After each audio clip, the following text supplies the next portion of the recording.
বছর তিনেক আগে অনেকটা বলে কই ইউক্রেনে হামলা শুরু করে রাশিয়া। ইউরোপের উঠানে লেগে যায় যুদ্ধ, যা এখনও চলমান, যার আছে পুড়ে যাচ্ছে গোটা বিশ্ব। বিবিসির প্রতিবেদনে বলা হয়, এসবের জন্য সরাসরি ইউক্রেনের উপরই দোষ চাপালেন মার্কিন প্রেসিডেন্ট ডোনাল্ড ট্রাম্প। তার মতে ইউক্রেনের উচিত ছিল যুদ্ধ বন্ধে আগেই রাশিয়ার সঙ্গে একটি চুক্তি করা। এই যুদ্ধে শুরু থেকেই ইউক্রেনকে সহায়তা করে আসছে যুক্তরাষ্ট্র ও তার মিত্ররা।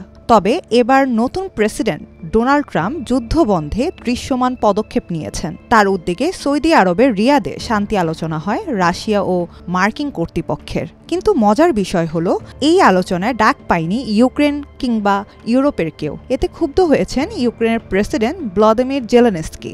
মার্কিন প্রেসিডেন্ট ডোনাল্ড ট্রাম্প ইউক্রেনের কঠোর সমালোচনা করে বলেন, ইউক্রেন আরও আগে যদি রাশিয়ার সঙ্গে চুক্তি করত তবে যুদ্ধ এড়ানো যেত। ট্রাম্প আরও অভিযোগ করেন, যুদ্ধ শুরুর জন্য ইউক্রেনই দায়ী এবং এটি সহজে একটি চুক্তির মাধ্যমে সমাধান করা সম্ভব ছিল। ট্রাম্পের এমন মন্তব্য বিশ্বজুড়ে নতুন বিতর্কের জন্ম দিয়েছে।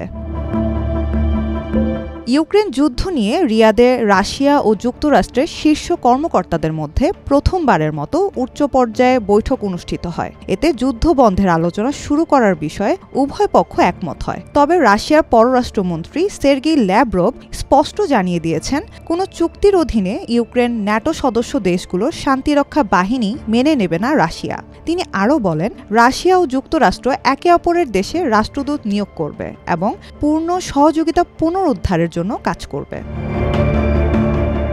ইউক্রেনের অনুপস্থিতিতে এই আলোচনার আয়োজন নিয়ে ইউক্রেনের প্রেসিডেন্ট ভ্লাদিমির জেলেনস্কি অসন্তোষ প্রকাশ করেছেন। তিনি বলেন, ইউক্রেনকে বাদ দিয়ে যুদ্ধের ভবিষ্যৎ নির্ধারণ করা সম্ভব নয়।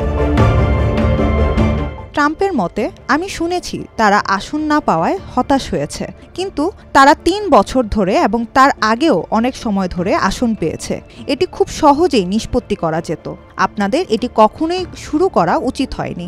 তিনি আরও বলেন, আমি ইউক্রেনের জন্য একটি চুক্তি করতে পারতাম যেখানে ইউক্রেন তাদের বেশিরভাগ ভূখণ্ড ধরে রাখা যেত এবং অনেক মানুষের জীবন বাঁচানো সম্ভব হতো। ডোনাল্ড ট্রাম্প বলেন, তিনি এখন আরও আত্মবিশ্বাসী যে যুদ্ধের সমাপ্তি ঘটানোর ক্ষমতা তার রয়েছে। তিনি বলেন, রাশিয়া কিছু করতে চায়, তারা এই হিংস্র বর্বরতা বন্ধ করতে চায়। এদিকে ইউরোপীয় নেতারা ট্রাম্পের একতরফা শান্তি উদ্যোগ নিয়ে সতর্ক। ফ্রান্স, যুক্তরাজ্য সহ অন্যান্য ন্যাটো দেশ ইউক্রেনকে সমর্থন অব্যাহত রাখার কথা বলছে। ব্রিটিশ প্রধানমন্ত্রী কিয়ার স্টারমার মন্তব্য করেছেন, রাশিয়াকে নিবৃত্ত রাখতে মার্কিন নিরাপত্তার নিশ্চয়তা প্রয়োজন। 2014 সালে রুশপন্থী প্রেসিডেন্ট উৎখাত হওয়ার পর রাশিয়া ক্রিমিয়া দখল করে এবং পূর্ব ইউক্রেনে বিচ্ছিন্নতাবাদীদের সহায়তা দেয়। 2022 সালের 24 ফেব্রুয়ারি রাশিয়া পূর্ণ মাত্রায় ইউক্রেন আক্রমণ করলে এই যুদ্ধ শুরু হয়। যুদ্ধের ফলে ইউক্রেনের রাজধানী কিয়েভ দখলের চেষ্টা ব্যর্থ হলেও রাশিয়া পূর্ব ও দক্ষিণ ইউক্রেনের প্রায় 1/5 দখল করে এবং দেশ জুড়ে বিমান হামলা চালায়। ইউক্রেন পাল্টা আক্রমণ চালিয়ে রাশিয়ার বিরুদ্ধে কামান, ড্রোন ও স্থল অভিযান পরিচালনা করছে।